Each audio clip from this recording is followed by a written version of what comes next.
Welcome to my YouTube channel. আমার YouTube চ্যানেলে সবাইকে জানাই সালাম, আসসালামু আলাইকুম। আশা করি সবাই ভালো আছো। আজকে আমি আলোচনা করব অধ্যায় 8-এর 3 ও 4 নম্বর অঙ্ক নিয়ে। অঙ্ক দুটো ইম্পর্টেন্ট অঙ্ক, তোমরা ক্লাসটি প্রথম থেকে শেষ পর্যন্ত দেখবা। আশা করি তোমরা অতি সহজে অঙ্কগুলো বুঝতে পারবা। তো আমরা শুরু করি প্রথমে 3 নম্বর অঙ্ক। একটি গাভী থেকে প্রতিদিন কি পরিমাণ দুধ পাওয়া যায় তা নিচে ছকে দেখানো হয়েছে। এই অঙ্কটা যেমন দেওয়া ছিল, 6টি বইয়ের ওজন দেওয়া ছিল, গড় ওজন চেয়েছিল, জাস্ট 6 দিয়ে ভাগ করেছিলাম, গড় ওজন বেড়ে গেছিলো। আর এটা আমাদের চেয়েছে কি, একটি গাভী প্রতিদিন কি পরিমাণ দুধ দেয় তার নিচের ছকে দেখানো হয়েছে। শনি রবি সোমবার মধ্যে শুক্রবার পর্যন্ত দুধ দেওয়া আছে লিটারে। শনিবারে 13 কেজি, রবিবারে 16, সোমবারে 15, মঙ্গলবার 13, বুধবার 17, বৃহস্পতিবার 14, শুক্রবারে 17। এখন বলেছে প্রতিদিন গড় ওজন, অর্থাৎ গড়ে কি পরিমাণ দুধ দেয়। গড় বলতে কি, এই যে শনিবারে দিয়েছে 13, রবিবারে 16, তাহলে কম বেশি আছে না? তো গড় মানে হচ্ছে প্রতিদিনই সমান হয়ে যাবে, এটা সমান করা। অর্থাৎ ধরো যে তোমাকে আর তোমার ভাইকে, তোমার আব্বা মনে করো তোমাকে দিয়েছে 50 টাকা, তোমার বোনকে দিয়েছে 40 টাকা, ঠিক আছে? তাহলে এখন এই যে 40 আর 50, এই 10 টাকা কম বেশি। এখন বলছে যে না, তোমরা দুজনে এটাকে সমানভাবে ভাগ করে নাও। তাহলে সমানভাবে ভাগ করলে কত বাবা? ওই 2 টাকাকে যোগ করবা, 40 আর 50-এ 90। তাহলে 90-কে কয়জন আছো? 2 জন আছো। তাহলে 2 দিয়ে ভাগ করলে কত? 45। এই যে সমান সমান করে নিয়ে নিলা তোমরা দুজনের টাকাটা, এটাই হচ্ছে গড়। তো এটাই আমরা কি করব, এই শনি থেকে শুক্রবার পর্যন্ত এক এক দিন এক এক রকম দুধ দিয়েছে। অর্থাৎ এখন আমরা তাহলে কি করব, এই শনি থেকে শুক্রবার পর্যন্ত যা দুধ দিয়েছে যোগ করব, দিয়ে শনি থেকে শুক্রবার পর্যন্ত 7 দিন হয়, 7 দিয়ে ভাগ করলে আমরা কি পাবো? 7 দিনের গড়টা পেয়ে যাবো। অর্থাৎ 7 দিনের সমানভাবে দুধ দিয়েছে এটা পেয়ে যাব।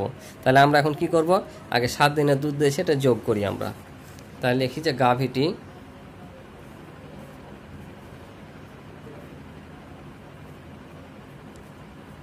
সাত দিনে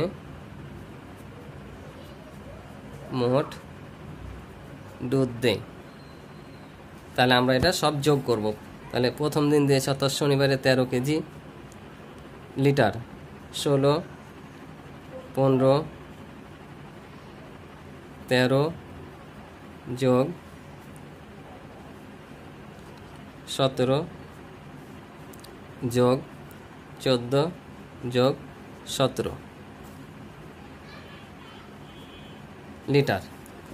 তাহলে যোগ করি, 7, 4, 11, 11 আর 4 হচ্ছে 18, 18 আর 3 হচ্ছে 21, 21 আর 5-এ 26, 26 আর 6 হচ্ছে 32, 32 আর 3-এ 35-এর 5, হাতে থাকে 3, 3 আর 1-এ 4, 5, 6, 7, 8, 9, 10, 105 লিটার।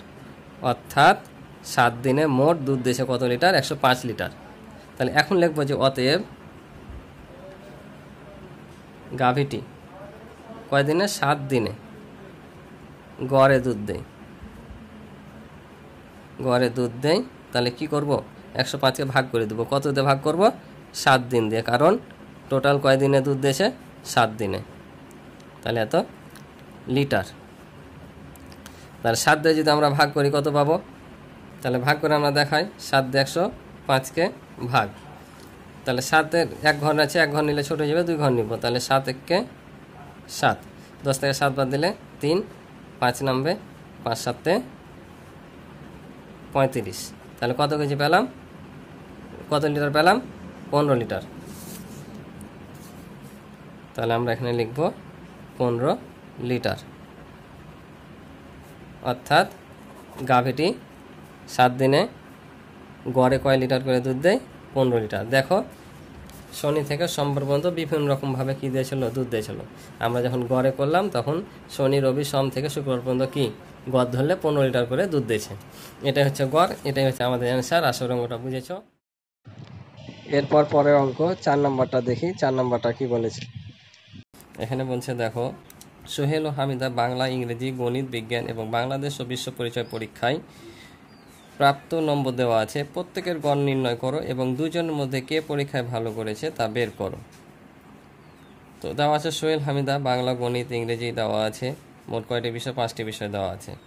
তো এখানে বলছে যে কে পরীক্ষা ভালো করেছে, এখানে তুলনা করতে বলা হয়েছে। অর্থাৎ পরীক্ষায় কে ভালো করেছে। তো পরীক্ষায় কে ভালো করেছে এটা বের করতে হলে আমরা কী করতে হবে, গড় নম্বর। গড় নম্বরের ভিত্তিতে কে পরীক্ষায় ভালো করেছে আমরা বলতে পারবো। কারণ স্বাভাবিকভাবে যে গড়ে বেশি নাম্বার পাবে সে কি পরীক্ষায় ভালো করবে, তাই না? তাহলে গড়ে যে বেশি পরিমাণে নাম্বার পাবে সেই পরীক্ষায় ভালো করবে। তাহলে আমরাকে প্রথমে কী করতে হবে, গড়ে কে পেয়েছে সেটা বের করতে হবে। তাহলে চলো আমরা দেখি কে গড়ে নাম্বার বেশি পেয়েছে। তো চলো আমরা দেখি পরীক্ষায় কে বেশি গড়ে নাম্বার পেয়েছে। তাহলে আমরা গড় নাম্বারটা বের করি। তো দেখো, তাহলে এখানে আমরা কি করব, আগে এখানে 5টি বিষয়ে মোট নম্বরটা আমরা বের করে নেব। তাহলে লিখবো যে সোহেল 5টি বিষয়ে মোট পেয়েছে কত, 68, 95, 56, 90, 65। এগুলোকে যোগ করে নেব। তো যোগ করে আমরা পেলাম 378। ঠিক আছে, কারণ 5, 0, 5, 5 আর 6 11, 11 আর 16, 16 আর 8 হচ্ছে 24, 4 হাত থেকে 2, 2 আর 6 8, 8 আর 9 হয়েছে 17, 17 আর 5 22, 22 আর 31, 31 আর 6 হয়েছে 37। তাহলে 374 পেলাম। তাহলে এটা হচ্ছে তার টোটাল নাম্বার। তাহলে গড়ে কত পেয়েছে, তাহলে আমরা টোটাল সাবজেক্ট কয়টা, 5টা। তাহলে 5 দিয়ে যদি আমরা 374কে ভাগ করি কী পাবো, তাহলে গড় নম্বর পাবো। তাহলে 5টি বিষয়ে সোহেল 5টি বিষয়ে গড়ে পেয়েছে 374 ভাগ হচ্ছে 5, ভাগ করে পেলাম আমরা কত, 74.8। এই যে ভাগটা এখানে করে দেওয়া আছে, যে 5 দিয়ে ভাগ করলে 5 7 35, 37 থেকে 35 বাদ দিলে 2, এই 4 নামলো 24, আবার 4 5 20। তাই 24 থেকে 20 বাদ দিলে হয় 4। এখানে একটা দশমিক নিলাম, এখানে দশমিক নিলে এখানে আমরা একটা শূন্য পাবো। 5 8 40। তাহলে 74.8 কার পেলাম, সোহেলের গড় নাম্বার পেলাম। তাহলে এখন আমরা হামিদার বের করব। তাহলে হামিদা 5টি বিষয় মোট পেয়েছে। তাহলে হামিদারও নম্বরগুলো কী করলাম, যোগ করলাম। এদের যোগ করে পেয়েছি আমরা কত, 400। কারণ 6 6 4 যোগ করলে 10, 10 আর 8 18, 18 আর 2 20, 20 শূন্য হাতে থাকে কত, 2। তাহলে 8 8 16, 16 24 আর 7 31, 31 সাথে হচ্ছে 38 আর হাতে 2 40, 400 নম্বর। তাহলে আবার হামিদা 5টি বিষয়ে গড়ে পেয়েছে। তাহলে কি 5টি বিষয় 5 দিয়ে ভাগ করে দিলাম। এই যেখানে ভাগ করে দেওয়া আছে, দেখতে পাচ্ছ তোমরা যে এখানে এক ঘর আছে, এক ঘর ছোটো হচ্ছে, 2 ঘর নিলাম। তাহলে 5 8 40। তাহলে 40 থেকে শূন্য বাদ দিলে শূন্য, এই শূন্যটা এখানে উঠে যাবে। তাহলে 80 নম্বর। তাহলে সোহেল গড়ে নম্বর পেয়েছে 74.8 আর হামিদা পেয়েছে 80 নম্বর। তাহলে কে পেয়েছে গড়ে বেশি নম্বর, এ পেয়েছে। তাহলে গড়ে যে বেশি নম্বর পাবে সেই পরীক্ষায় কী করেছে, ভালো করেছে। কারণ যার গড় নাম্বার বেশি তার মোট নম্বরও বেশি। তাই কে ভালো রেজাল্ট করেছে, এখানে সোহেলের চাইতে হামিদা ভালো ফলাফল করেছে। তাহলে আমরা এখানে লিখব হামিদার গড় নম্বর সোহেলের গড় নম্বর অপেক্ষা বেশি, সুতরাং হামিদা পরীক্ষায় ভালো করেছে। যেহেতু হামিদার গড় নম্বর বেশি তাই হামিদা পরীক্ষায় ভালো করেছে। তাহলে এটাই ছিল আমাদের উত্তর।